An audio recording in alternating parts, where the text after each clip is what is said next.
मैं हूं अमीश देवगन। 2047 में हमें कैसा भारत चाहिए, क्योंकि प्रधानमंत्री नरेंद्र मोदी ने 15 अगस्त को लाल किले की प्राचीर से 5 प्रण का ऐलान किया, जिसमें सबसे पहला प्रण है 2047 तक विकसित भारत के लक्ष्य को हासिल करना। पीएम ने साफ कहा कि यह बड़ा संकल्प है, लेकिन इससे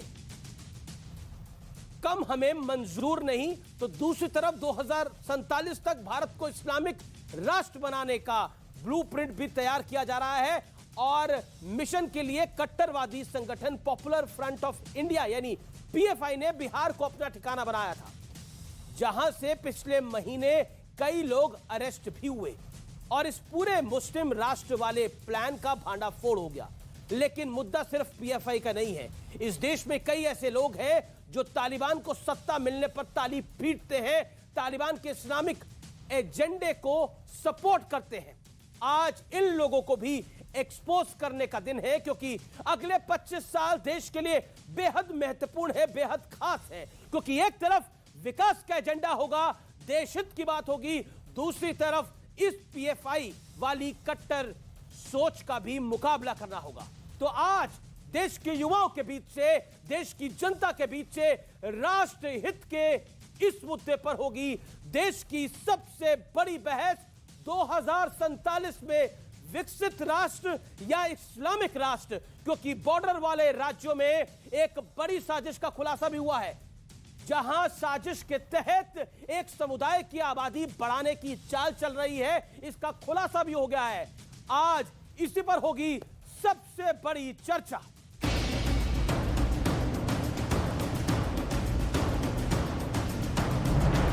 कब तक दुनिया हमें सर्टिफिकेट बांटती रहेगी? कब तक दुनिया के सर्टिफिकेट पर हम गुजारा करेंगे? क्या हम अपने मानक नहीं बनाएंगे? आजादी की 75वीं वर्षगांठ पर पीएम मोदी ने लाल किले से 2047 का प्लान विकसित राष्ट्र वाला दिया। 2047 जब आजादी के 100 साल होंगे, विकसित भारत अब उससे कुछ कम नहीं होना है।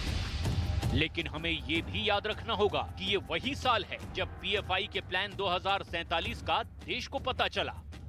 बिहार से पकड़े गए पीएफआई के मॉड्यूल और उनके पास से बरामद दस्तावेजों के मुताबिक भारत को 2047 तक मुस्लिम राष्ट्र बनाने का लक्ष्य तय किया गया।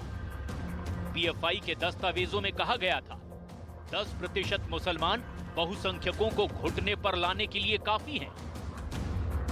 दूसरी ओर राहुल गांधी ने पीएम मोदी को घेरा। भारत में हालात बेहद खराब हो रहे हैं। जब से बीजेपी की सरकार आई है, तब से देश में नफरत और क्रोध बढ़ता जा रहा है। हिंदुस्तान में डर बढ़ता जा रहा है। किस चीज का डर? भविष्य का डर, महंगाई का डर, बेरोजगारी का डर। याद करिए राहुल जी, आपके समय एक ऐसा वक्त आया था जब भारत फ्रजाइल 5 इकोनॉमी में काउंट होती थी, जब पूरे विश्व में कोरोना पैंडेमिक को लेकर एक माहौल बना है। Economy is sliding across the world, growth rates are sliding across the world. We can proudly state today, आज हम गर्व के साथ कह सकते हैं 13.5% आज भारत का ग्रोथ रेट है। हमारे प्रधानमंत्री के नेतृत्व में भारत इस प्रकार से सशक्त हुआ है कि हम कभी भी मंदी की तरफ गति नहीं करेंगे। और आप कह रहे हैं हिंदुस्तान की हालत खराब है। कांग्रेस का आरोप है कि मोदी राज में अर्थव्यवस्था की कमर टूट गई है, देश का बच्चा बच्चा परेशान है। हालांकि आरबीआई की माने तो पहली तिमाही में भारत की विकास दर 13.5% रही। ब्रिटेन को पछाड़कर भारत की अर्थव्यवस्था 5वें नंबर पर आ गई है। अनुमान है कि 2027 तक भारत जर्मनी और 2029 तक जापान को पीछे छोड़ देगा। यानी 2029 तक भारतीय अर्थव्यवस्था तीसरे नंबर पर आ सकती है। 2014 में भारत की अर्थव्यवस्था दुनिया में 10वीं सबसे बड़ी अर्थव्यवस्था थी। यानी 2029 तक 7 पायदानों का उछाल देखने को मिल सकता है। दूसरी तरफ एक और रिपोर्ट कहती है कि देश के कई सीमावर्ती राज्यों में 10 साल में एक विशेष वर्ग की जनसंख्या में अचानक बढ़ोतरी दर्ज की गई है। माना जा रहा है कि बांग्लादेश से घुसपैठ कराकर साजिशन इन्हें बॉर्डर इलाके में बसाया जा रहा है। देश के करीब 12 राज्यों में बहुसंख्यक आबादी अब अल्पसंख्यक हो गई है। अब सवाल ये है कि हम क्या चाहते हैं, विकसित भारत, सुपर पावर भारत, या फिर धर्म के नाम पर पीएफआई की साजिश से त्रस्त भारत? हम क्या चाहते हैं, आत्मनिर्भर भारत या फिर राजनीतिक फायदे के लिए प्रोपेगेंडा और तुष्टीकरण में झुलसा भारत? आर पार में आज इसी मुद्दे पर होगी देश की सबसे बड़ी बहस।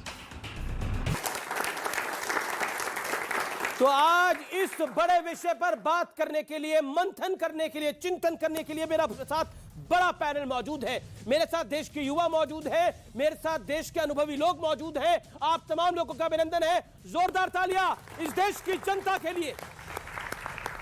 और मेरे साथ मौजूद है एक बड़ा पैनल, मेरे साथ मौजूद है भारतीय जनता पार्टी के कद्दावर नेता, सांसद, लोकप्रिय प्रवक्ता डॉक्टर सुधांशु त्रिवेदी। जोरदार तालियों से अभिनंदन करिए। मेरे साथ मौजूद है प्रोफेसर संगीत रागी, उनका अभिनंदन है, जाने माने राजनीतिक विश्लेषक है और अपनी बात को टू द पॉइंट रखते हैं।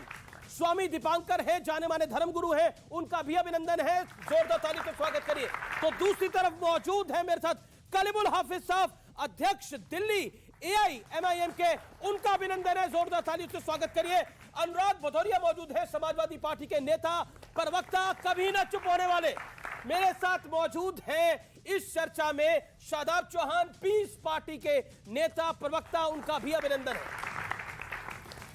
जब मैं इस विषय की बात करता हूं तो मेरे ख्याल में दो चीजें आती हैं। एक 2047 का वो भारत जिसके अंदर सबका साथ, सबका विकास हो, एकता पर जोर हो, विरासत पर गर्व हो और टेक्नोलॉजी, साइंस और संस्कृति का बेजोड़ मेल हो। और दूसरी तरफ पीएफआई का एजेंडा है कि मुस्लिम राष्ट्रों, 10% मुसलमानों को पीएफआई के साथ जोड़ना है और बॉर्डर पर जो हो रहा है उस पर भी पैनी नजर रखनी है। मैं सबसे पहले इस चर्चा की शुरुआत करता हूं आपसे, शादाब चौहान, 50 सेकंड का मैं आपको वक्त देता हूं।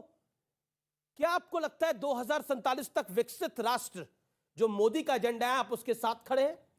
भारत के प्रधानमंत्री ने खूबसूरत लाल किले की प्राचीर से जो बात कही कि विकसित भारत, मैं आज पूछना चाहता हूं, यहां पर संत समाज भी है, आदरणीय सुधांशु जी भी हैं और महिलाएं बैठी हैं और अमीश देवगन जैसे बेबाक पत्रकार हैं। क्या विकसित भारत महिलाओं की बेइज्जती करके बन सकता है?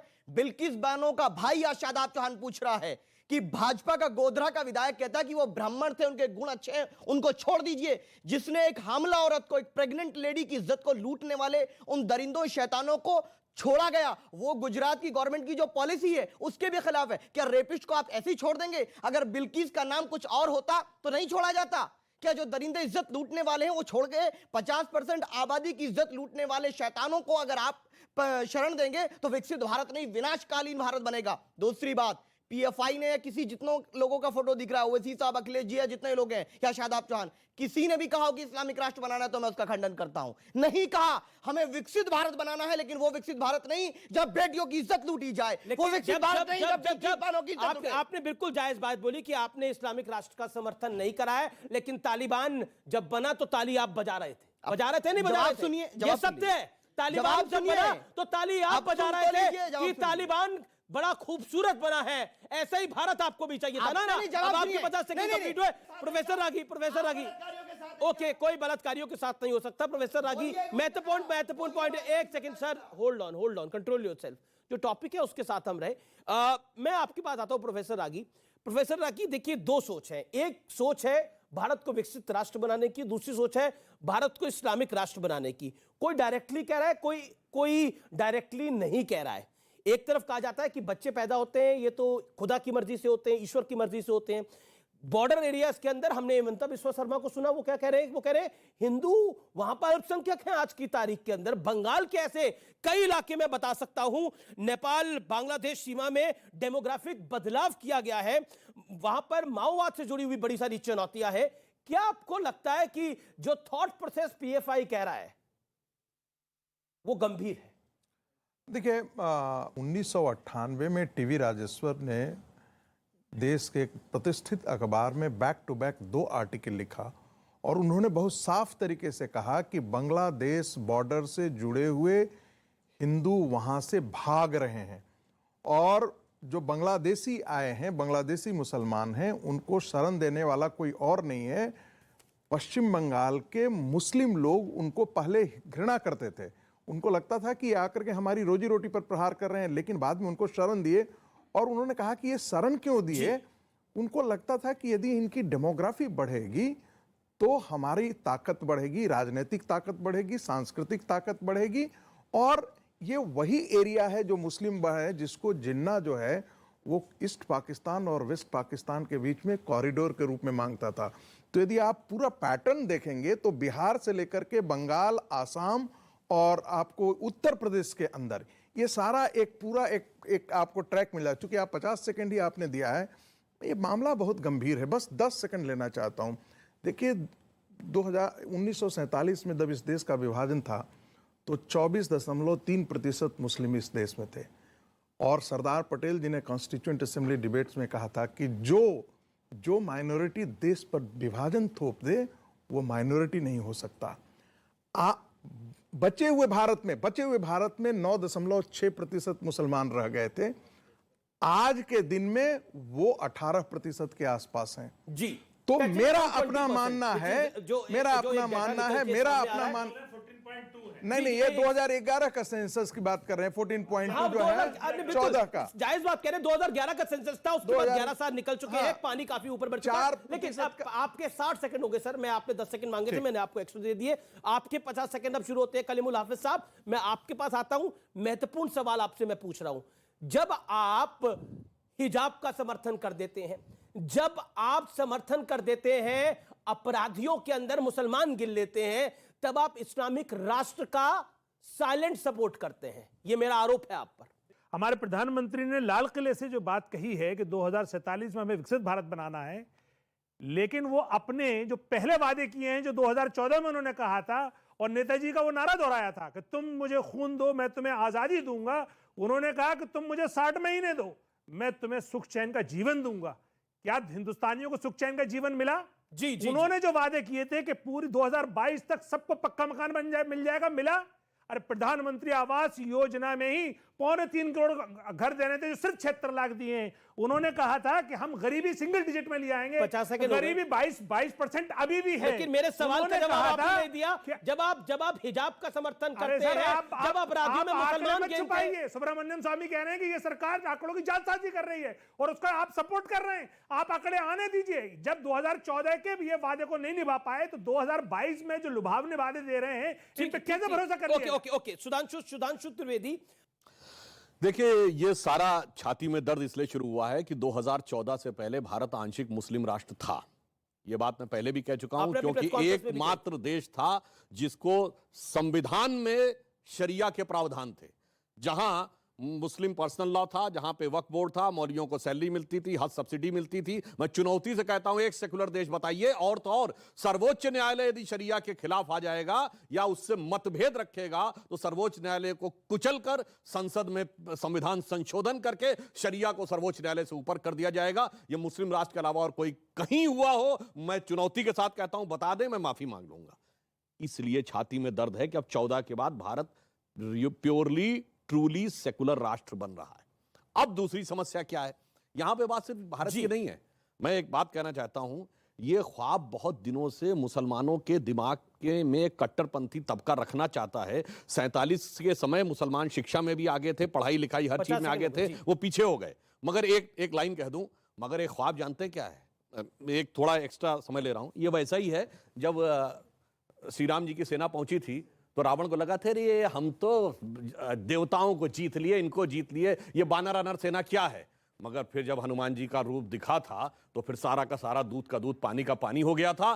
तो अब समाज के अंदर शक्ति जागृत हो रही है। अब ना बिना खड़क ढाल वाले नेता हैं, ना गुलाब लिए हुए शांति का कबूतर उड़ाने वाले नेता हैं। अब वो नरेंद्र मोदी है जो घर में घुस के भी मारते हैं, जरूरत पड़ने पे सख्त भी रहते हैं। 1 मिनट 10 पर एक लाइन में आगे लूंगा। 1 मिनट 10 सेकंड हो गए, 25 सेकंड ऊपर हो गए। अनुराग भदौरिया को आने दीजिए। अनुराग भदौरिया, मैं आपको 50 सेकंड प्लस 10 सेकंड करके चल रहा हूं। आपका मुझे पता है आप शांत नहीं होंगे उसमें। आप अनुराग भदौरिया, आपका नेता, आपके सांसद इतनी नॉन साइंटिफिक बात करते हैं, वो भी एक तरफ से आंशिक तौर पर मुस्लिम राष्ट्र का समर्थन करना है कि बच्चे तो खुदा की देन है, बच्चों के अंदर तो किसी का लेना देना। It is so unscientific. मुझे एक बात समझ में नहीं आती, 2014 के बाद से अचानक भारतीय जनता पार्टी की सरकार है यहाँ पे, उसके बाद देश खतरे में आ गया। इसके पहले खतरे में नहीं था, ना मुस्लिम राष्ट्र बनने वाला था, ना यहाँ सर से तन जुदा होने वाले डायलॉग चल रहे थे, ना यहाँ पे किसी तरह की घटनाएं हो रही थी। अचानक ये कहां से आ चलते गया? तो तब भी थे, बोलता कोई नहीं था। चलते तो तब भी थे, बोलता कोई नहीं था। अब बोला भी जाता है, दिखाया भी जाता है, एक्सपोज भी किया जाता है।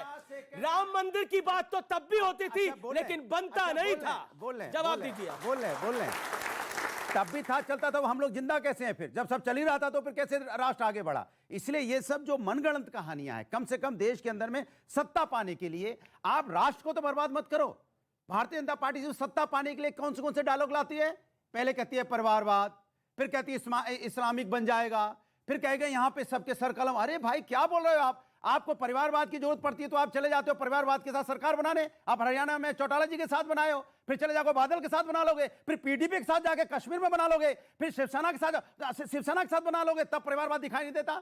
जब आपको मुसलमानों के साथ सरकार बनानी होती है तो मुसलमान नहीं है, लेकिन जब आपको डिवाइड एंड रूल करना होता है तब आप लेके आ जाओगे इस्लामिक राष्ट्र बन जाएगा। 2047 का सपना दिखा रहे हो। सुनिए एक मिनट 10 सेकंड। 2047 के लिए आप हमें डरा रहे हो। हम हिंदुस्तान है, हिंदुस्तान कभी किसी से न डरा है। हिंदुस्तान तब भी हजारों साल पहले हिंदुस्तान था, ये बात पता नहीं। हिंदुस्तान है, ये कल बात हिंदुस्तान पता नहीं। रहेगा। एक डराओ मत, स्वामी दिवाकर बोल ले। आप डराओ मत, हिंदुस्तान को 30 सेकंड दे रहा हूं। आप डराओ मत। आप डरा के वोट लेना चाहते हो? आप महंगाई पर वोट मांगो, नहीं मांगोगे आप महंगाई पर। डरा रहे हो इस्लामिक बन जाएगा, सर कलम हो जाएगा। अरे भाई आज की बात सर कलम हुआ है, होगा नहीं हुआ है। कन्हैयालाल साहू को मारा गया है। भाई कितने लोग मारे जा रहे हैं? कितने लोग मारे जाएंगे? सजा क्या कह रहे हो? सजा मिलेगी। क्या आप कह रहे हो? सजा कितने लोग मारे गए? अरे सजा मिलेगी। एक आदमी की गला कटा वो सजा मिलेगी, कितने लोग मारे सजा गए? मिलेगी। हिसाब मांग रहे हो? कितने लोगों को सजा सजा मिलेगी, कानून सजा देगा। नहीं, दिस इज रॉन्ग। कानून सजा देगा। आपने गलत बोला। नहीं, कितने लोगों के सर कलम हुए? मैंने कहा कि मेरे शब्द पकड़ गए। मैंने कहा आपने सजा बोला, मिलेगी। नहीं, आपने बोला, आपने गलत बोला। मैंने कहा कितने सजा लोगों के कलम हुए? मिलेगी। कितने लोगों? अरे बोलने किसकी तो दो, छाती में बात कब मत शांति पकड़ो, मिलेगी? बात कितने लोगों मत के सर पकड़ो, कलम हुए? सजा मिलेगी। कोई सर कलम करेगा तो उसको सजा मिलेगी। आपने बोला कितने लोगों के हुए? अरे मैंने कहा अरे कितने जनाब, लोग उनके लिए नहीं बोला मैंने। तो गई कन्हैया कि की बात कितने नहीं कर रहा हूं मैं। कितने राम भक्तों अरे को कन्हैया गोली का तो मारने मैंने ही का सबसे पहले बोला था कि अरे सजा ये मिलेगी। क्या आप बोलेंगे? बात मत सुनिए। पकड़िए। This is objectionable. एक मिनट, अब हो गया। आप पकड़िए मत बात। एक सेकंड, अभी तक बोले नहीं है, अभी तक बोले नहीं है। 40 सेकंड दीजिए। 10 सेकंड मुझे दे दीजिए। जिनके नेता ने कार सेवकों की हत्या करके सरजू को लाल रक्त से संध्या, उनके व्यक्ति से आप क्या उम्मीद करते हैं? नहीं, एक लाइन नहीं, एक लाइन नहीं। उनका वक्तव्य क्या था? मैं मुसलमानों के लिए इससे ज्यादा क्या कर सकता था? मैंने 16 हिंदू मरवा दिए थे, 40 भी मर जाते तो गम नहीं था। ये शब्द बोलने वाले आज आके कह रहे हैं। 50 सेकंड स्वामी दिवाकर। स्वामी दिवाकर, अरे गलत नहीं है। मार्च 2017 लखनऊ कैंटोनमेंट में अपनी बहू के लिए प्रचार करते हुए मुलायम सिंह जी ने ये बात बोली। नहीं होती है कि लोगों के भले की बात करें। ये लोगों की भले की बात करें। इसने मारा, उसने काटा, उसने काटा, इसने मारा, इसने हिंदुस्तान को आप 8 साल से फंसाए पड़े हो। एक दो ही तो गले कटे हैं, इसमें क्या इतनी आफत हो रही है?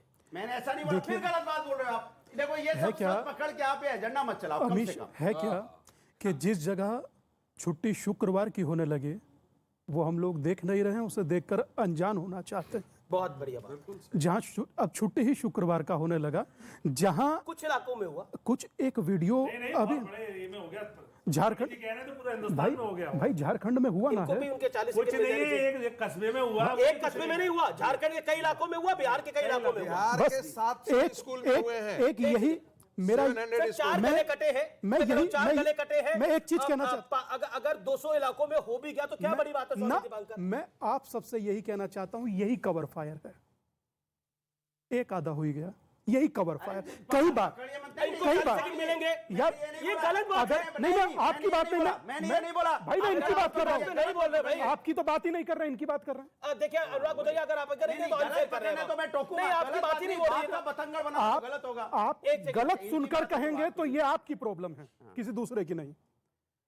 छुट्टी शुक्रवार की होने लगी, एक जगह है, ये समझिए आप लोग युवा हैं, आप लोगों को भविष्य में देश चलाना है। छुट्टी शुक्रवार में होना 40 अच्छा, सही बात।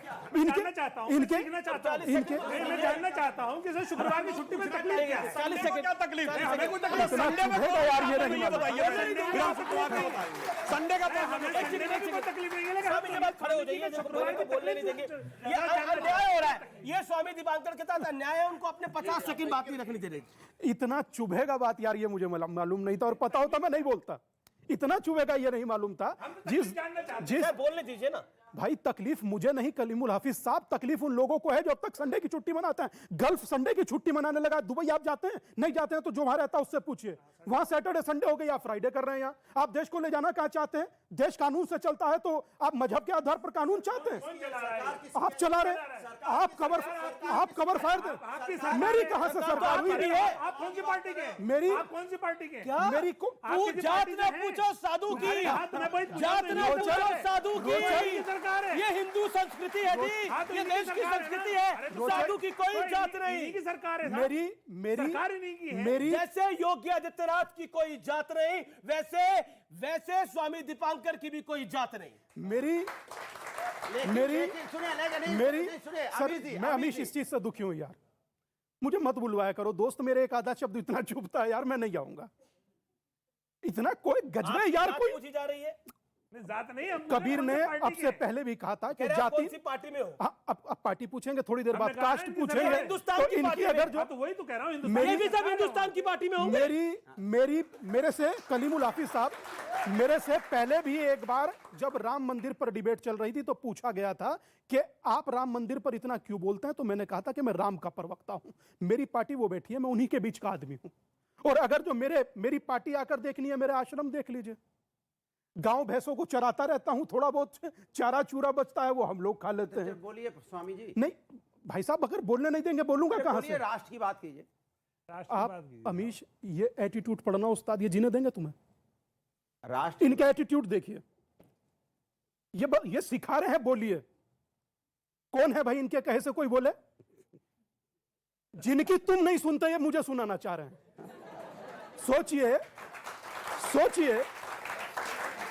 सोचिए कि a little knowledge is a very dangerous thing. Death will kill you later, but your ignorance will kill you much before it. आप दुनिया को समझाने निकले हैं, खुद को समझाइए। और एक बात कहकर अपनी बात खत्म करता हूं, छोड़िए, बात में पूछ लीजिएगा, वरना कहेंगे 40-60 इस पर भी लफड़ा करेंगे। सुधांशु 100 बातों की बात, इनका तो बस नाम ही काफी है। पार्टी का नाम क्या है?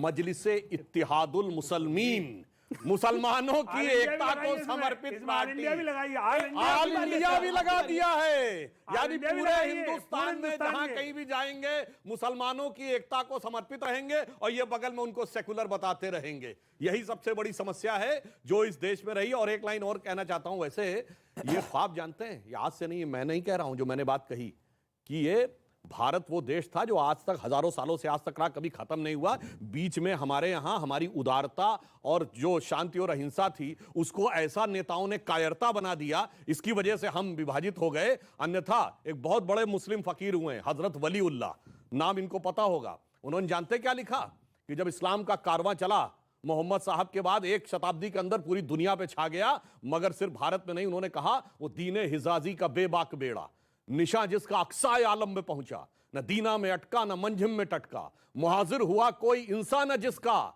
और आगे उन्होंने क्या लिखा कि ये पैसिपर जिसने 7 समंदर वो डूबा दहाने में गंगा के आकर। हमारी वो ताकत थी, मगर उसके बावजूद आज हमारे यहाँ पिछले 50-60 सालों में देश का विभाजन, उसके बाद की राजनीति, पर वो जो सोई हुई शक्ति थी, मैंने कहा ना, अब शक्ति जागृत हो रही है। जब हनुमान जी को अपनी शक्ति समझ में आ गई थी, तब फिर कोई भी शक्ति, आसुरी शक्ति उनका मुकाबला नहीं कर सकती। रुकेंगे एक ब्रेक के लिए, लेकिन ब्रेक के बाद भी ये बड़ी चर्चा जारी है। भाई सिमी को सांस्कृतिक माफी मांगिए, जो और जो बाद में कोर्ट के द्वारा कर रहे हैं, क्या बदतमीजी है इनको अगर इस ढंग से चिल्लाना है। भाई आप पूरा आए साए बोलते रहे, आप जाके जातिवाद और हिंदू सवर्ण सब पे पहुंच गए और इसके बाद जहां हमारा संगठन नहीं पूरा होने दे रहे हैं। आपने सिमी को सांस्कृतिक संगठन बोला था कि नहीं? हाइपरसोनिक मिसाइल बेहद घातक इसलिए मानी जाती है क्योंकि इसकी रफ्तार आवाज से 5 गुना ज्यादा होती है। रडार भी इसे पकड़ नहीं पाता है और यही बात उसे बैलिस्टिक मिसाइल से अलग और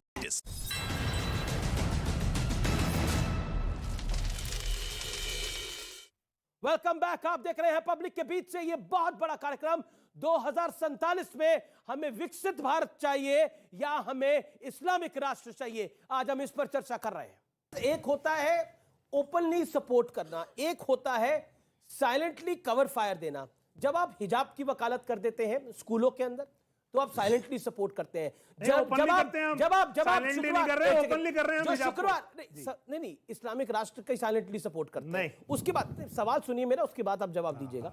उसके बाद जब आप शुक्रवार की छुट्टी को तार्किक बताते हैं तब आप साइलेंटली इस्लामिक राष्ट्र का सपोर्ट करते हैं, और ये सब कुछ आप करते हैं संविधान के नाम पर। देखिए, आपको लगता नहीं है कि कहीं ना कहीं आपकी जो नीति है उस नीति के साथ इस्लामिक राष्ट्र जुड़ जाता है? देखिए, आपके दोनों सवाल गलत हैं। एक तो हम हिजाब का समर्थन खुलेआम करते हैं, और दूसरी बात, अभी एक इस्लामिक राष्ट्र की बात बताई, वहां सैटरडे संडे छुट्टी होती है। अभी दुबई की बात बताई स्वामी जी ने, इसलिए आप इस्लामिक राष्ट्र को शुक्रवार से मत जोड़िए। हम जो अगर सरकार का निर्णय है संडे की छुट्टी तो संडे मानने, मंडे कर दे तो मंडे मानने, शुक्रवार कर दे तो शुक्रवार से क्या तकलीफ है? बात भाई, तर्क पूछ रहा था मैं तो, भाई विरोध कर रहे हो तो तर्क तो बता दो हमें। हम तो उसका ना सपोर्ट कर रहे हैं ना विरोध कर रहे हैं। हमें तो जो सरकार का निर्णय है उसको हम मानते हैं। हम मानते हैं इस देश का धर्म संविधान है। शुक्रवार की छुट्टी तो करा दी गई ना? नहीं, कहां कराई हमने? कहां कराई? हो गई ना। हम अभी भी आपसे कोई झारखंड में हुई, बिहार में हुई नहीं। जो आप जिस सरकार को मानते हो, भारत सरकार को मानते हो या राज्य सरकार को मानते हो, उसका जो निर्णय है उसके हम साथ हैं। वो चाहे संडे की छुट्टी करे या शनिवार की छुट्टी करे। अब चश्मा पहन लीजिए, बेहतर बोलेंगे। चश्मा पहन लीजिए, गिर गया। जी जी, कोई बेहतर बोलेंगे। जी जी बोलिए। ना, पहले अपनी बात को कंप्लीट कर ले, 10 सेकंड और ले लीजिए आप। जी, दूसरी बात देखिए, जब यही नहीं आप फोन देखिए फिर देखिए, ये जो प्रधानमंत्री जी ने जो 5 संकल्प लिए हैं, उन 5 संकल्पों से ये पता चलता है कि जो 2014 और 2019 के उनके वादे थे उसमें पूरी तरीके से वो फेल हैं। उनसे ध्यान भटकाने के लिए अब उन्होंने 25 साल का नया फार्मूला थमा दिया जनता के हाथ में। अरे भाई, वो 2022 का तो बताएं जो वादा था। अब तक गरीबी वो नहीं दूर हुई। क्योंकि इनका मानना है कि हिजाब जो है वो मुस्लिम भावना से जुड़ा हुआ है। तो मैं पूछना चाहता हूं, मैं 5 मुस्लिम देशों की प्रधानमंत्रियों के नाम बताता हूं, बताइए किसको हिजाब में देखा है? बेगम खालिदा जिया या शेख हसीना, बेनजीर भुट्टो, और इंडोनेशिया की मेघावती सुकार्णो पुत्री, टर्की की तांसु सिलर, और मोहम्मद साहब की डिसेंडेंसी में सिर्फ एक ही परिवार है, जॉर्डन के शाह की 5 बीबियां हैं। एक को की तस्वीर दिखाइए हिजाब में। मतलब जो वहां वाले मानने को तैयार नहीं, यहां वाले ओढ़ने को तैयार हैं। हमारे यहाँ कहावत है कि नया मुल्ला प्याज ज्यादा करता है या हिंदुस्तान का मुल्ला प्याज ज्यादा खाता है। यानी जो मुस्लिम देशों में नहीं होता पब्लिक का सवाल है। सवाल किसी का है तो अपने हाथ खड़ा करें, सवाल पूछे। जी, AIM के रिप्रेजेंटेटिव ने कहा कि हम कानून मानते हैं। इंदिरा गांधी ने 20 सूत्री कार्यक्रम दिया था, हमारे दो उसमें से एक था। हम सबों ने माना। किसी भी मुस्लिम कम्युनिटी को पूछ लीजिए, भाई अल्लाह का फजल है, हमारे तो बच्चे होते रहेंगे। इसलिए आप पॉपुलेशन रेट देख लीजिए, ग्रोथ रेट हिंदू और मुस्लिम का। कहा कहते हैं साहब कि आप हिंदू कानून मानते हैं भारत? ओके, ये शादाब क्या देखिए, शादाब ठीक है, शादाब चौहान, ये कोई अभी ये कम है, ये नारा था सिर्फ 2.3 है, 2.3 है। एक लाइन बताऊं, नैरेटिव कितना बढ़िया है। दर्जन भर बच्चे अल्लाह की देन है और उसके बाद बेरोजगारी मोदी की देन है। यही कहते हैं। अब सुन लीजिए। जी। अच्छा ठीक है, अब शादाब मैं आपकी बात आऊंगा। शादाब जी, अभी सुधांशु भाई ने कहा कि बेरोजगारी मोदी जी की देन है क्योंकि पॉपुलेशन तो कोई और बढ़ा रहा है। तो हमें आपके नैरेटिव का जवाब दे रहा हूं। अल्लाह की देन है वो कहते हैं। आप बता दीजिए पहले। हाँ, रोजगारी के लिए। अच्छा ये बताइए, अच्छा 47 में, अच्छा आपके जमाने में रोजगार की दर क्या थी? अरे मेरा जमाना आधी है, सपना दिखाया था, बिल्कुल आधी है। पूरी बहुमत से जीत के आए थे, जनता को आपने बोला था हम आएंगे, हम यहाँ पे नया भारत बनाएंगे, डिजिटल भारत बनाएंगे, हर घर में रोजगार होगा। अब आप 47 में क्यों भाग रहे हो? आप बताओ क्यों नहीं दे रहे? अरे भाई, आपका सपना तो भाई बहन छोड़ो। देखिए, मानसिक संतुलन मत खोइए। आपका सपना तो आजमगढ़ और रामपुर में भी टूट गया। कभी अच्छा, इस्लाम भाई, का आजम का अपना परिवार बचाना, जागीर बची। अच्छा, ठीक है, मैं एक शदाब एक सवाल पूछा उन्होंने, ऑडियंस का एक सवाल आया, बाकी लोग देखिए वो जो अल्लाह की देन है बच्चे, उसमें कई महिलाएं भी सवाल पूछना चाहती हैं। मैं 2 पॉइंट्स पे बात आपका नंबर जनता ही नहीं लगा रही। हाँ, एक सेकंड सुधांशु जी, मैं आपसे पूछना चाह रहा हूं कि अडानी भारत पे कब्जा करने की तरफ मुसलमान जिम्मेदार, चाइना हमला कर रहा है मुसलमान जिम्मेदार, नौकरी नहीं मिल रही मुसलमान जिम्मेदार, सरकार रेलवे बेच रहे मुसलमान जिम्मेदार, सड़क की दुर्घटना हो गई मुसलमान जिम्मेदार। तालिबान की तारीफ क्यों कर रहे थे? मैं जानना चाह रहा हूं, तालिबान की तारीफ क्यों करी थी आपने? जिसकी बुराई में अब मुस्कुराइए मत, शर्म करिए, जानकारी करिए। जिस पे मेरी भारत सरकार साथ खड़ी है, मैं उस पे कैसे नाराज हो जाऊं? जिस दिन मेरी भारत सरकार कहेगी क्या लिखा क्या था आपने तालिबान पर, बताइए ना। हाँ, मैं वही बता रहा हूं, मैं भारत सरकार के साथ खड़ा हूं। भारत सरकार ने वहां हमारे हथियार छोड़ के आ गई भारत सरकार। आपको पता है कि हम दोबारा दूध भेज रहे हैं अपना, तालिबान में दोबारा दूध भेज रहे हैं, और कौन कितने बच्चे पैदा करेगा? सुन लीजिए, गलत बात है, आपने भी बात को रखा ना, नहीं रखा। आप सबको टाइम दे रहे हैं, 10 सेकंड रुकिए, रुकना होगा प्रोफेसर आगे 30 सेकंड। अमीश जी, ये कहते हैं कि हमारी पढ़ाई लिखाई नहीं है, लेकिन सीए पर 3 मिनट में समझ जाते हैं कि मुसलमानों के लिए सीए विरुद्ध है। हमको हमको हिंदुओं से आपत्ति है, हिंदू समाज के लिए, कि 70 साल में वो ये नहीं समझ पाए कि बढ़ती हुई मुसलमानों की जनसंख्या इस देश के लिए कितना खतरनाक है, इसका आप अंदाजा नहीं लगा सकते हैं। ये सिर्फ आबादी नहीं बढ़ती है मेरे मित्र, कल आने वाले दिनों में इनके पॉलिटिकल पावर बढ़ेंगे, सांस्कृतिक पावर बढ़ेंगे, और जो कह रहे हैं कि 2047 तक हम 2047 तक इसे आप इसकी गंभीरता को समझिए। पश्चिम बंगाल के अंदर हिंदू अपनी दुर्गा पूजा नहीं मना पा रहे हैं। ये हम सुना करते थे कि कराची के अंदर हिंदू महिलाएं जो हैं वो भगवान शंकर के लिए पूजा करने नहीं जा पाती। ठीक है, जवाब ये स्थिति आएंगी। एक सवाल, हाथ खड़े हुए रहे और ये लगातार। ओके, सवाल अपने बात रखिए, अपनी बात सर।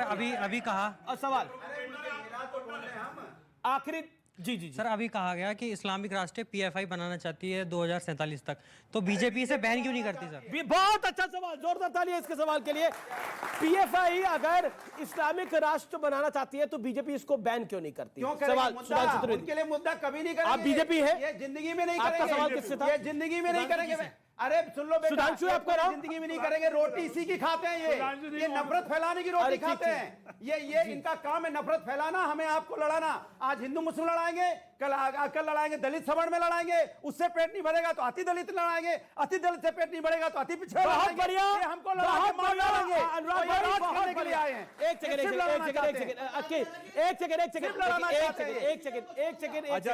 देखिए कितनी खूबसूरती के साथ सवाल पूछा, मैं आपके साथ संवाद कर रहा हूं, चर्चा चलती रहेगी। कितनी खूबसूरती के साथ दलित स्वर्ण अलग कर दिए, ठाकुर ब्राह्मण अलग कर दिए, लेकिन दूसरी तरफ हिंदू मुसलमान को अलग रखा। बहुत शानदार। हिंदुओं को काट दो, हिंदुओं को बीच से नफरत की राजनीति करने वाले लोग हम लोग को लड़ा रहे हैं। ये जातियों में लड़ाएंगे, इनका काम है डिवाइड एंड रूल। कुछ नहीं है। सुनिए, अच्छा ये बताइए, अभी देखिए, अभी ये बोलेंगे ब्राह्मण दलित ओबीसी के नाम पे, अरे भाई सुनिए, लड़ाएंगे, अरे भाई सबको लड़ा मारेंगे। क्या तरीका आप लगातार क्यों लड़ाना चाहते हो आप? अरे भाई आप, अरे सुनिए, बोलने तो दीजिए। एक सेकंड रुकेंगे आप? क्या तरीका हिंदुस्तान से प्यार है। एक सेकंड रुकेंगे? अरे भाई चाचा भतीजा क्यों लड़ रही है, बता दीजिए। आपकी पार्टी भी लड़ाएंगे, और सुनिए, परिवार कहेंगे परिवार में भी हम लड़ा रहे हैं, छोड़ेंगे। देखिए हर किसी को लड़ना था, अभी सब सामने आएगा। क्या बताइए भाई क्या कहे लड़ रहे हैं आपके चाचा भतीजा? आपको क्या दिक्कत? अब हुआ भतीजा भी लड़ रहे थे किसी घर? अरे तो आपको बता, हमको दिक्कत नहीं थी ना। सेल्फ गोल हो गया, हमारी भाई ये सेल्फ गोल हो गया, सेल्फ गोल हो गया। तो क्या अखिलेश जी और उनके चाचा दोनों लड़ रहे हैं, लेकिन अब देखिए इन्होंने पीएफआई के बैन वाली बात। 10 सेकंड में फिर स्वामी दिवाकर। पीएफआई का ओरिजिनल संगठन कहां शुरू हुआ था? सिमी। और सिमी एक सांस्कृतिक संगठन है, ये मुलायम सिंह यादव जी का रिकॉर्ड में है, जबकि उसके बाद सिमी बैन किया गया। आप बताओ, जवाब दीजिए। भाई सिमी को सांस्कृतिक संगठन कहा था कि नहीं? माफी मांगिए। बताइए जो और जो बाद में कोर्ट के द्वारा कर रहे हैं, पीएफआई को बैन करेंगे, क्या बदतमीजी है इनको अगर इस ढंग से चिल्लाना है।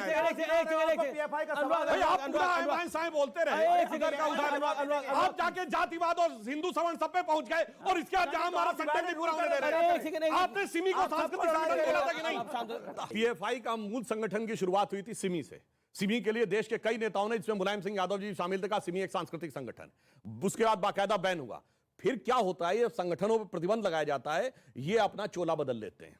फिर पीएफआई हो गया, अब देखिए एसडीपीआई आ गया, ताकि जब संगठन पे प्रतिबंध लगाते हैं तो ये लोग यह प्रयास करते हैं कि दूसरे संगठन का नाम ले लें, साहब वो पिछला वाला बैन था, खत्म हो गया। तो अब हम कानून में यह परिवर्तन कर रहे हैं कि वह व्यक्ति केंद्रित होगा, यानी अगर कोई व्यक्ति आतंकवादी संगठन में है तो वह व्यक्ति आतंकवादी के रूप में आइडेंटिफाई हो। यही दुनिया में होता है। जैसे आपने सुना होगा ना कि हाफिज सईद आतंकवादी हो गया, अब हाफिज सईद हिजबुल मुजाहिदीन में रहे या जैशे मोहम्मद में, वह प्रक्रिया करने के बाद ही हम करेंगे, अन्यथा क्या होगा, अभी आप पीएफआई करेंगे, दूसरा संगठन का नाम रख लेंगे। शादाब, क्या आपको लगता है पीएफआई के नाम पर बार बार आप लोग कहते हैं कि पीएफआई को बैन कर देना चाहिए, लेकिन साइलेंट समर्थन तो आप भी देते हैं जब आप हिजाब वाली बात को मतलब इस्लामिक राष्ट्र को साइलेंट समर्थन देते हैं, जब आप हिजाब को तालिबान को जोड़ते हैं, अपराधियों को भी मुसलमान के साथ जोड़ देते हैं। नहीं, अगर कोई व्यक्ति डायरेक्टली आकर ये कहता है, क्लेम करता है कि मैं इस देश को हिंदू राष्ट्र बनाना चाहता हूं, इस्लामिक राष्ट्र बनाना चाहता हूं, तो दोनों पर बराबर कानून लगा करके दोनों के खिलाफ कार्रवाई कीजिए।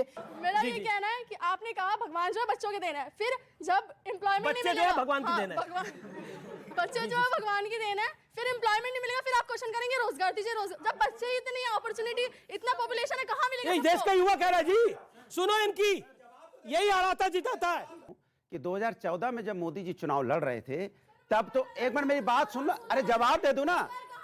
आपको 14 और 16 लड़ रहे, पार्टी पार्टी खेलनी है आप लोगों को। बोलने दो, जवाब दे रहा हूं। अरे सिर्फ आप ही बोल रहे हो और कोई बोल ही नहीं रहा। जवाब 2014 में मोदी जी चुनाव लड़ जाग गई है जनता। अरे जवाब तो दे दो। 2014 में जब मोदी जी, अरे सर जवाब तो देने दो। अरे जवाब, हाँ यार, अरे सर जवाब, अरे सर जवाब दे दो। अरे दादा जवाब नहीं है, दादा बोलने दो। जवाब नहीं है, वो कह रहे आपके पास कोई जवाब नहीं है, समय व्यर्थ मत करें इनके पास। चूंकि बीजेपी के दादा, तो हम क्या कर लें? दादा समाजवादी में आ जाओ। अब आपको बोलिए कई बारी, अब दादा समाजवादी में आ जाओ। आप बैठिए, आप बैठिए। मेरा निवेदन है, वो आप किसी पार्टी के नहीं है, वो अब मेरा निवेदन है। एक सेकंड आप पीछे जाइए, एक सेकंड आप पीछे जाइए, एक सेकंड हटना पड़ेगा, एक सेकंड। देखिए अनुराग, ये वो पीढ़ी है जिसने विभाजन के दंश को बहुत नजदीक से देखा है। आप इनकी पीड़ा को समझिए, ऐसे लाखों और करोड़ों लोग हैं जो उसी प्रकार की भावना रखते हैं, लेकिन आप राजनीति के तहत उस सारी चीजों को इग्नोर कर देते। देखिए, ये भारत हिंदू राष्ट्र है, इसे बनाने की आवश्यकता नहीं है, हिंदू राष्ट्र है। और हिंदू राष्ट्र, प्लीज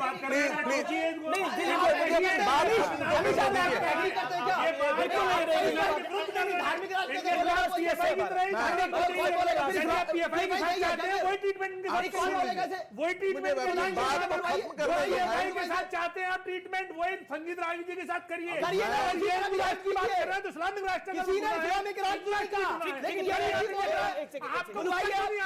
आपका जोश का चला गया। नहीं, मुझे उत्तर देना। आपने प्रश्न पूछा है, आपका अच्छा पॉइंट है ये, मैं बहुत अच्छी पढ़ा है। पॉइंट आपसे भी है, आप मैं पूछ रहा हूँ, मैं ही पूछ रहा हूँ, सुनिए तो सही, आप सुन ही नहीं रहे। ये हिंदू राष्ट्र इसलिए है क्योंकि इसकी प्रकृति हिंदू है। प्रकृति हिंदू इसलिए कैसे है? क्योंकि ये सबको सहेजता है। जहां इस्लामिक राष्ट्र होगा वहां दुनिया के और कोई संप्रदाय। ये वही, जब वीर सावरकर ने भी इस संविधान का विरोध किया था, संविधान सभा में विरोध किया था। योद्धा थे। हाँ, वही है, उन्हीं की संतान है जो आज भी संविधान का विरोध कर रहे हैं। जिस तरीके से पीएफआई का हम निगेट करते हैं किसी इस्लामिक राष्ट्र के प्रपोजल के लिए, उसी तरीके से हम इनको निगेट करते हैं। हम कब से सुनते आ रहे हैं गजवाए हिंद होता है, गजवाए जर्मनी क्यों नहीं होता, गजवाए रशिया क्यों नहीं होता, गजवाए अमेरिका क्यों नहीं होता, गजवाए यूरोप क्यों नहीं होता, गजवाए हिंद ही क्यों होता है? 10 सेकंड, एक मिनट रुको, 10 सेकंड। दर्शक डांटने आ जाएगा। जोड़ के आपसे बोल रहा हूं, मैं सनातन धर्म को मानने वाला हूं। हिंदुस्तान सनातन धर्म को मानता है, जहां हिंदू, मुस्लिम, सिख, ईसाई, अगड़े पिछड़े सब मिलके एक साथ रहते हैं। भगवान के लिए हिंदू मुस्लिम तोड़ो में मत, आंकड़े पूछ भगवान रहे के हैं लिए मत तोड़ो, ये आंकड़े पूछ रहे हैं भगवान क्या? के लिए मत तोड़ो, भगवान के लिए आप तोड़ो मत। ये बांट के इस्लाम में ये फलाना, हम सब सनातन को मानने वाले लोग हैं और सनातन है, इसलिए हिंदुस्तान है। हिंदुस्तान इतने वर्षों से चला रहा है क्योंकि यहाँ कोई झगड़ा नहीं है। ये गलत है। अभिनय किया था अनुराग ने 7वें क्लास में नाटक में ऐसा ही अभिनय किया था। सही बात है। ठीक है, सुधांशु से मैंने सवाल पूछा। सुधांशु जी का भी जवाब तो आने दो। एक सेकंड, सुधांशु जी ने ये बात खुद कही, आप जवाब नहीं सुन नहीं देखिए, सुधांशु जी ने ये बात खुद कही कि हिंदुस्तान का मुसलमान हिंदू मुस्लिम एक जहती के साथ रहता है। मार्क्सवादी का हवाला दिया, चूंकि हिंदुस्तान का धर्म है, संविधान है, सुनो तो सही बात, हिंदुस्तान के राज्य का जो गजवाए हिंद पर मैं आता हूं, एक सेकंड, ना कि आरएसएस जो चाहती है कि इसको संविधान बदल दे और वो संविधान नहीं बदल रहा बना के अपनी दूसरी मनुस्मृति अभी भी हिंदू राज्य की बात नहीं करता है। शांत। देखिए, डेमोग्राफी जरूर बदली जा रही है, संविधान नहीं बदला जा रहा।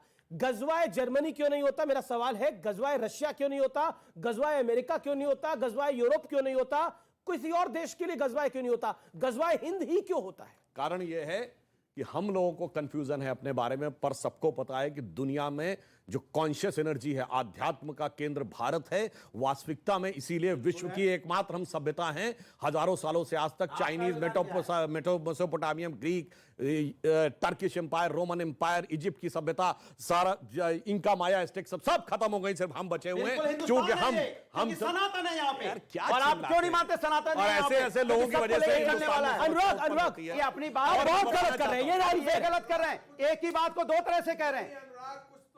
अरे यार, एक बात को दो तरीके से बोल रहे हैं। एक कह रहे कि हिंदुस्तान में सब मिलकर रहते हैं, दूसरी तरफ कह रहे हैं कि नहीं यहाँ पे और इसका जवाब मैं दे चुका हूं पहले, मैं उस बात को रिपीट कर देता हूं। कारण जानते हैं क्या है? जब इस्लाम का कारवां निकला अरब से लेकर इंडोनेशिया तक, उसने पूरा फतेह कर दिया, केवल हिंदुस्तान नहीं फतेह हुआ। अगर आज का पाकिस्तान बांग्लादेश भी मिला लीजिए तो 1/3 हुआ, 2/3 उसके बाद तो बोले हिंदुस्तान जिंदाबाद। इसलिए कि मैंने जो बोले हिंदुस्तान जिंदाबाद, बोले हिंदुस्तान जिंदाबाद। अनुराग, ये अनफेयर हो रहा है यार, ये क्या बदतमीजी है भाई, ये क्या बदतमीजी हो रही है? बात ही नहीं कर रहे थे, किसी की बात बार-बार हो रही है। एक सेकंड अनुराग, ये अनफेयर। और आप क्या कर रहे हैं? दर्शक भी आपको कह चुके, मतलब आपके तो शर्म नाम की चीज आप अपनी बात क्या तरीका है अनुराग? ये क्या तरीका है? स्वामी जी बात 2 बार ही बोले पूरी चर्चा के अंदर, कलीम मुजाफिर 4 बार ही बोले, आप 10 बार ही बोल चुके हैं, आपको शांति नहीं हो रही है? 10 सेकंड नहीं, ये गलत बात है ना। मिला। हाँ, अब मैं बताना चाहता हूं जो मैंने बात कही थी। समस्या क्या है कि इस्लाम का कारवां जब निकला तो अरब से इंडोनेशिया तक ग्रीन बेल्ट बन गई और उसमें एक ही गैप रह गया, भारत। वो आज तक गैप है। इवन पाकिस्तान बांग्लादेश को मिला ले तो 1/3 से भी कम कन्वर्ट हुआ, आज भी 2/3 नहीं हुआ। क्यों? मैं वो आज जो पहले कहा था मैं रिपीट कर देता हूं। क्यों? बहुत बड़े मुस्लिम फकीर हुए हजरत वलीउल्लाह, उन्होंने कहा था इस्लाम के कारवां के लिए कि वो दीन हिजाजी का बेबाक बेड़ा, निशा जिसका अक्सा आलम में पहुंचा, न दीना में अटका न मंजिम में टटका, मुहाजिर हुआ कोई इंसान न जिसका किए पैसे पर जिसने सातों समंदर वो डूबा दहाने में गंगा के आकर यहीं रुका था। इसलिए गजवाए हिंद करना है क्योंकि उनको पता था कि जिस दिन हिंद कब्जे में आएगा उस दिन वर्ल्ड का कॉन्शियस एनर्जी का सेंटर आएगा, क्योंकि ये वो जगह है जहां से बड़े बड़े साइंटिस्ट प्रेरणा लेते हैं। मैं अब रुक करता हूं आपका शादाब, अपनी बात 40 सेकंड में रखिए जो सुधांशु त्रिवेदी ने बोला। Quickly respond. सुधांशु भाई कह रहे हैं कि इस्लाम का कारवां वहां चला, वहां रुक गया, वो भूल गए कि ख्वाजा अजमेरी की सरजमीन है, यहां पर बड़े बड़े औलिया अल्लाह आए। और हमारा अकीदा यह है कि आदम अलैहिस्सलाम भी आए, जो फर्स्ट ह्यूमन ऑन अर्थ है, वो भी इसी हिंदुस्तान में है, जो आज श्रीलंका का उस बन गया, वो भी हिंदुस्तान का हिस्सा है। और हमारा मजहबी अकीदा यह है कि जो कोई भी पैदा होता है, आपने कहा कि उसका अकीदा उससे जुड़ा है, वो हर कोई मुसलमान पैदा होता है, वो आपकी मर्जी, आप उसको माने ना माने। दूसरी बात, लेट मी कंप्लीट भारत की इतिहास को लेट मी कंप्लीट, इसीलिए बार बार बोल रहा हूं कि पूरा हो जाने दीजिए, बीच में थोड़ा। हमारे भारत का अकीदा यह है, हमारे भारत का मानना यह है कि तमाम जाति संप्रदाय के लोग अपने कल्चर को सेलिब्रेट करें। और इंशाल्लाह अगर हमारी सरकार होगी 2047 तक, हमारा प्रयास है कोई ना हिजाब को रोकेगा, सुनिए, ना कोई हिजाब को रोकेगा, मुस्तफा ना महिलाओं पे अत्याचार करेगा, मुस्तफा की रोजगार होगा और हर जाति धर्म के लोग आजादी से रहेंगे। रुकना पड़ेगा। आप तो निजाम मुस्तफा की सरकार चाहते हैं। मैंने क्या कहा? आपने तो आपको कई बार बोल चुके हैं। सुन तो अब जवाब नहीं सुनेंगे। जवाब तो बताइए ना। मैंने कहा कि अगर हमारी हुकूमत होगी तो न बेटियों की इज्जत लुटेगी। निजाम मुस्तफा पहले कंप्लीट करूंगा जब निजाम मुस्तफा की हुकूमत। मुझे 30 सेकंड दीजिए जी। हाँ, अगर हमारी हुकूमत मतलब, अब वो सब कुछ बताऊंगा, 30 सेकंड का इंतजार करिए। हमारी हुकूमत मतलब अब ये तो मान के बैठ जाते हैं ना पहले ही, ये वो लोग हैं आप कहते जो हैं अंग्रेजों की लड़ाई में सावरकर जैसे गद्दार पैदा कर रहे थे। वीर रहेंगे। एक सेकंड, ओके। लेकिन देखिए यहां पर कहा गया कि जो व्यक्ति आता है वो पहले मुसलमान ही होता है। मतलब इसमें अगर हम इतिहास में भी जाएंगे तो परिवर्तन की आवश्यकता क्यों होती है अगर हर व्यक्ति मुसलमान होता है? मैं अपनी बात कहना चाहता हूं, मैं इस पर ठीक है, अब स्वामी दीपांकर की बारी। मैं इतना कहना चाहता हूं कि पीएफआई को लेकर के सुधांशु भाई यहाँ बैठे हैं, जरूर विचार होना चाहिए और ये समाप्त होना चाहिए। मैं इसे पीएफआई को भारत का नहीं पाकिस्तान फ्रंट ऑफ इंडिया मानता हूं। बहुत अच्छी बात। पहली बात। मैं दूसरी, मुझे 2 शब्द बोल लेने दीजिए, एक लंबे समय बाद आते हो साहब। दूसरी बात ये कहना चाहता हूं कि वर्तमान जनसंख्या नियंत्रण का होना बहुत जरूरी है, कोरोना में मास्क से ज्यादा जरूरी है। आप मास्क मत लगाइए मगर जनसंख्या नियंत्रण कीजिए। आपके पास रिसोर्सेज 0 हो चुके हैं, पीने के लिए पानी नहीं है कई इलाकों में। विदर्भ जाकर देखिए क्या स्थिति है, पर्यावरण की क्या स्थिति है, रहन सहन की क्या स्थिति है। उसके बाद जनसंख्या हिंदू भी सफर कर रहा है, मुसलमान भी सफर। एक मेंबर ऑफ पार्लियामेंट बोलता है और कोई बोलने वाला उसको लिए तैयार नहीं, और जो सुनता है उसकी पार्टी का व्यक्ति वो ये कहता है। और क्या कह सकते हैं भाई, भगवान की ही इच्छा होगी या खुदा की। मगर एक बात याद रखिए, जिस समय देश के राजा या वर्तमान प्रधानमंत्री के लिए जनता लड़ने लगे तो उसके मूड और मिजाज को पहचानिए। बहुत अच्छी बात, बहुत बड़ी बात आपने बोली। लेकिन एक सेकंड, क्योंकि बात हुई कि जो भी कोई आता है वो मुसलमान ही पैदा होता है। मुझे लगता है कि इसके अंदर जनसंख्या की बात पे कहूं, ये हिंदू मुसलमान का इशू नहीं। अब ये बताइए, जिन समुदायों की संख्या सबसे कम है उनको कभी प्रॉब्लम है? ये बताइए, कभी यहूदियों ने कहा भारत के, कभी बहाइयों ने कहा, कभी पारसी जो कुछ लाख रह गए उनको प्रॉब्लम नहीं है, जैनों को प्रॉब्लम नहीं है, सिखों को प्रॉब्लम नहीं है, क्रिश्चियंस को प्रॉब्लम नहीं है, किसी माइनॉरिटी को प्रॉब्लम नहीं है, एक ही को क्या प्रॉब्लम है भाई? ठीक है, इसका मतलब इसका जनसंख्या से लेना देना नहीं। ये माइनॉरिटी नहीं है भाई, ये सेकंड लार्जेस्ट मेजॉरिटी है। ओके, ये स्वामी जी ने बिल्कुल सही बात कही कि हम सेकंड लार्जेस्ट मेजॉरिटी है। ना मुसलमानों को कोई प्रॉब्लम है किसी तरह की, मुसलमान इस देश में खुश है। दूसरी बात, हिंदुस्तान का जो प्रजनन दर है 1.94 वो स्टेबलाइज हो चुकी है, यानी कि जनसंख्या भी स्टेबलाइज हो गई है। तीसरी बात, यही भारत सरकार सुप्रीम कोर्ट में भी कहती है कि अब हमें जनसंख्या नियंत्रण कानून की कोई जरूरत नहीं है। यही बीजेपी का एक प्राइवेट मेंबर बिल लाता है, एक एमपी, और उसको सरकार जवाब देती है कि अब हमें इसकी नियंत्रण की कोई, जनसंख्या नियंत्रण कानून की कोई जरूरत नहीं है। तो इस पर जनता गुमराह ना हो, ये भारत सरकार का स्टैंड है। जी बिल्कुल। मैं बिल्कुल चर्चा की आखिरी दौर में हूं। अभी कुछ दिनों पहले दिल्ली में एक बड़ी बैठक हुई जिसमें आर्थिक सुरक्षा पर मंथन हुआ। अमित शाह गृह मंत्री भी उसमें मौजूद थे, सुरक्षा खुफिया एजेंसियां उसमें मौजूद रहीं। उसमें 9 अहम खतरों की चर्चा हुई, जिसके अंदर नेपाल बांग्लादेश में जो डेमोग्राफिक, नेपाल बांग्लादेश की सीमा पर जो डेमोग्राफिक बदलाव हो रहा है वो एक बड़ा चिंता का विषय था।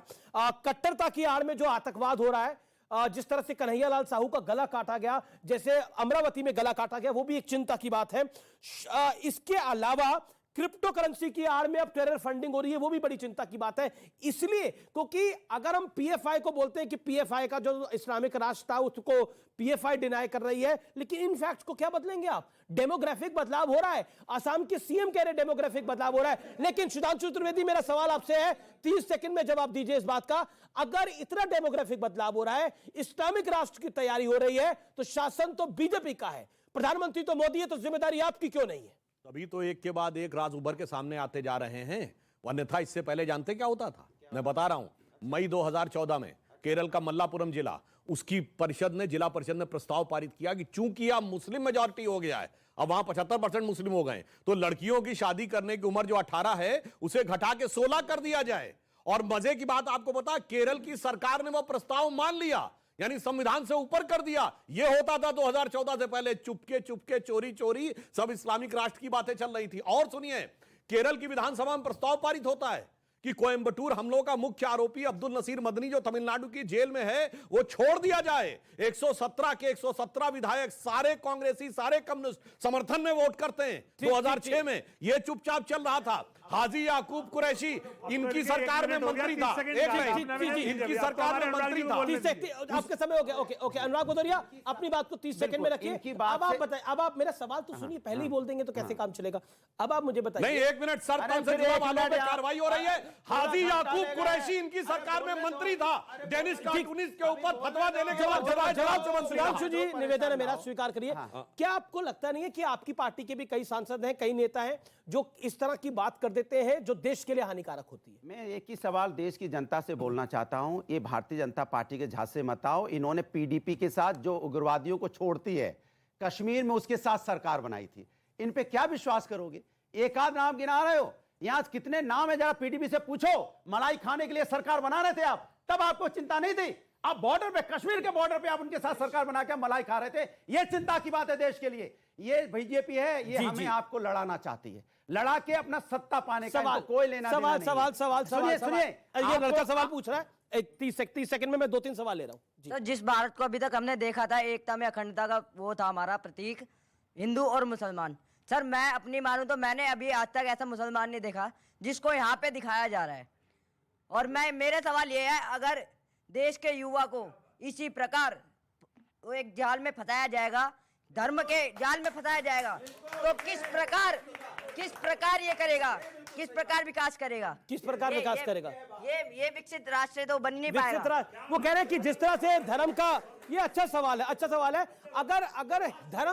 अगर धर्म में ही उलझा दिया जाएगा तो विकसित राष्ट्र कैसा बनेगा? 15 सेकंड में जवाब, आखिरी दौर तो हमने समाप्त किया। हमने कहा धर्म के आधार पर नहीं होगा, ना हवाई यात्रा होगी, ना ट्रिपल तलाक होगा, ना धर्म का संविधान में स्थान होना चाहिए, ना धर्म की सैलरी होनी चाहिए, पूरी तरह सेकुलर राष्ट्र होगा। तब सवाल है, यही खतरा है। आखिरी सवाल है, और सवाल आप कहते हो उस बच्चे ने आईना दिखा दिया। खड़े होकर सवाल पूछिए। सर आप इधर उधर की बातें कर रहे हो, पर बात तो ये है ना कि इंडिया आगे कैसे बढ़ेगा।